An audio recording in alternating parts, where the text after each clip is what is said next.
So we had a wee bit of an election yesterday, ladies and gentlemen, and probably the biggest and most consequential election of the night was the Virginia governor's race. You had Terry McAuliffe, who is a corporate Democrat. He was once governor of Virginia already. You can't run for consecutive terms in New Jersey, so he was governor before Northam. Now Northam, a Democrat, is in office, and then McAuliffe was running again to be governor, and he was running against Glenn Youngkin, who's a businessman and an interesting kind of Republican. Now, we'll talk about this as we go along here, but the bottom line is Virginia is a D+10 state. Biden won that state by 10 points. It's generally viewed as a safe Democratic state at this point. And what was the result? The Republicans draxed them sklounced. Glenn Youngkin ended up winning, and when all's said and done, it's going to be by a fairly comfortable margin, especially given the fact, again, that it's a D+10 state. So if he ends up winning by 3 points, let's say, that's a crushing victory. That's a crushing victory because a Republican shouldn't be able to get anywhere near the governorship in a state like Virginia. So that begs the question, well, what did Glenn Youngkin do right as a Republican running? And what did Terry McAuliffe do wrong as a Democrat? Now, boy, oh boy, the discourse around this has been the most frustrating thing I've seen in politics in a while. So we're going to get to a totally separate segment on this, but of course, the chorus is out there already blaming the left for Terry McAuliffe's loss. And some other issues, which again, I'll bite my tongue. We'll get to separate segments on this stuff. But also, in the case of Glenn Youngkin, how did he walk the fine line and split the difference and become a palatable Republican in the era of Trump, where obviously Trump lost the last presidential election? So I have the answer to all of those questions. First and foremost, let's start with Terry McAuliffe's closing ad, because this highlights in a very clear way why Terry McAuliffe was a completely lackluster candidate. How did we end up here? The lies, the division. It starts when we give room for hate to grow. You also had very fine people on both sides. And for some, they embrace it. I was honored to receive President Trump's endorsement. But leadership requires taking a stand. I have a message to all the white supremacists and the Nazis who came into Charlottesville today. Go home. You are not wanted in this great commonwealth. And not giving oxygen to the lies. The single biggest issue, The most important issue is talking about the election fraud. So let's just audit the voting machines. This election is about lifting up all Virginians and protecting our democracy. What we stand for and what kind of commonwealth our kids will inherit. Let's choose a better way. I'm Terry McAuliffe, candidate for governor, and I sponsored this ad. So Terry McAuliffe ran on, hey, you guys, Donald Trump is bad. I don't know if you know this, Donald Trump is really, really bad. Donald Trump is no longer the president of the United States. This actually goes to show you in a very clear way the hollowness of the corporate Democrats. The strategy that Biden won on is, hey, you guys, Trump is really, really, really bad. You already had 4 years of him, so you know what to do. Let's go back to normal. Now, usually a go back to normal message doesn't win because normal ain't so great for the overwhelming majority of Americans. But it was a rare instance where it worked for Biden, particularly because the country was a complete mess. Trump was just too crazy. COVID was completely rampant. Everybody did feel like we sort of went off the rails. But this isn't any sort of long-term strategy for Democrats to win. What are you going to do? Talk about Trump in like 2048? Is that what you're going to do? Donald Trump is no longer in office. Why are you talking about Trump? And, the gist of McAuliffe's approach is the old school Tom Perez, head of the DNC, joke that we always made, which is, I'm for good things and I'm against bad things. And I think that people are good people and we should treat people with dignity and respect. And I'm going to say a bunch of good words like tolerance and diversity. And I like tolerance and diversity. Do you like tolerance and diversity? I'll say a bunch of flowery words. And if I say a bunch of flowery words, will you shut your mind off and just vote for me and say Republican bad and Trump bad, so Glenn Youngkin bad? And, I mean, the results speak for themselves, but it's utterly hollow. There's no there in that message. You're not telling people what you're going to do, what you want to do, your vision for the country. You don't even have a main issue or two that you're hammering away on where you could say, I'm the good guy on this, and my opponent is pushing for a position that is way out of lockstep with the needs of the people. So, I mean, Terry McAuliffe's loss is, there's a number of factors that go into it. He has the personality of a dead goat. I mean, that guy has a negative charisma. So that alone hurts a political candidate massively. But outside of that, you got this Trump is bad message, which is like, okay, and then what? And then the other thing is, even if you're following this thing in a very detached way, the negotiations that are currently going on in Washington, D.C. over this Build Back Better bill, they're comical. They're comical. So Democrats take, a bunch of ideas that poll phenomenally popular, and then over time, they strip out provision after provision after provision after provision. And then we're left with, a shell of a decent bill with loopholes that you can drive a Mack truck through. And what do you expect? Voters to reward you for this?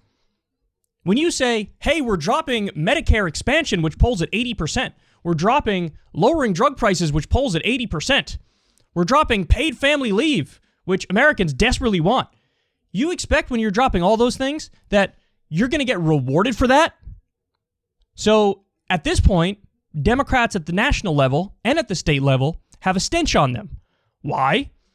Well, we're still dealing with COVID, and they're not delivering on anything. The last time they delivered was a stimulus check a long time ago, and that stimulus check was a lot less than what they said they would even deliver. They said, we're going to give you $2,000 checks, and then they weaseled their way all the way down to $1,400 and said, oh, but Trump already gave you $600, so we're going to add the $1,400 to the $600. That's what we're going to do. You're not going to get away with this sleazy used car salesman bullshit. No disrespect to used car salesmen. There was a time where I was a car salesman, so definitely no disrespect to them. But it's just absolutely devastating and pathetic. Now, on the flip side, what Glenn Youngkin did is fascinating. So Glenn Youngkin had to thread the needle. And the needle was, how do I not piss off Trump's voters who still make up the majority of the base of the party? How do I not piss off Trump voters while chipping away at suburbanites who had flipped to Joe Biden in the previous election? That is no easy task, but Glenn Youngkin did it. So how did he do it? Well, thing number one is he threaded the needle in an artful way on Trump. So, Trump endorsed him. Glenn Youngkin had used some rhetoric that sort of fed into the big lie that Trump won the election, but he largely steered clear of it. He didn't want Trump to come and campaign for him in Virginia. He didn't even mention the issue of immigration, even with all the issues going on at the southern border right now. What he did with his campaign is focus like a laser on culture war issues. He went all in on culture war issues, namely education policy and critical race theory. And the idea that he was pitching was, well, Democrats, want this critical race theory garbage in the classroom. They don't want to teach your kids the idea of color blindness, that we shouldn't see color and we should accept people for who they are. They want to teach rank sectarianism, They want to divide people along racial lines. They want to, make the argument that whitey is evil, and that's what should be taught in the classroom. Now, is this a true narrative? Look, at best, there's only a tiny grain of truth in that. At worst, it's just not true, and they're hyping up a boogeyman. But if you hammer away and hammer away and hammer away, you can convince people of it. But the worst part is, what did Terry McAuliffe do? Followed Glenn Youngkin right down the rabbit hole. So Glenn Youngkin was effectively like, I want to make this a culture war battle. That's what I want to do. And Terry McAuliffe said, yes, sir. Where do I sign up for that? You can make whatever incendiary claim about Democrats that you want to make, and embedded in my response to you will be, this is a legitimate battle on a legitimate issue that should define an election. So when all you do as a Democrat is play defense on the culture war and go down that culture war rabbit hole, and your only message outside of that is, seriously, you guys, Donald Trump is really, really, really bad. What do you expect to happen? What do you expect to happen? So the left is screwed on two fronts, because if you listen to the technocratic DC careerist insiders that staff a lot of these Democratic campaigns, they will hammer in your head that you cannot go left on economics. That's unpopular, even though it's phenomenally popular. They'll tell you it's unpopular, don't go there. Centrism is cool, centrism is a winner. So then you have this milquetoast, non-existent economic message, and then the argument from many lefties is, no, actually, you should fight the culture war head on. You should lean into the culture war head on. And so, if you listen to the left, you have these overly woke young people who don't know what the fuck they're talking about. And so you look unappealing on two fronts. You look unappealing in the sense that you'll go down whatever culture war rabbit hole the right wants you to go down, and you'll lose on that front. And if you talk about economics, which he didn't, but if you do talk about economics, he would have made an affirmative case for milquetoast, watered-down corporate centrism, which is also unpopular. So what do you expect to happen in a situation like this? It's a D+10 state, and Terry McAuliffe blew it.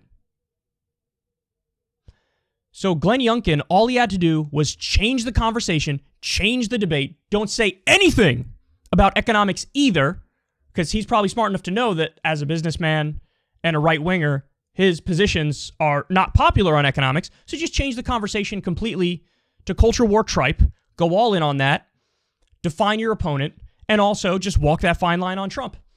And Glenn Youngkin also had the aesthetic of more of an old-school Republican, more of just a regular, schmegular businessman Republican.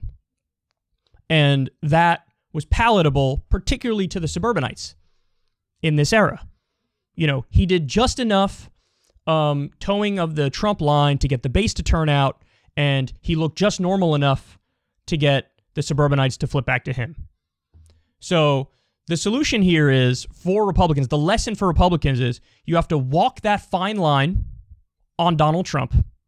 Don't go too crazy and Trumpy, but also don't put your middle finger up to the base like Liz Cheney does.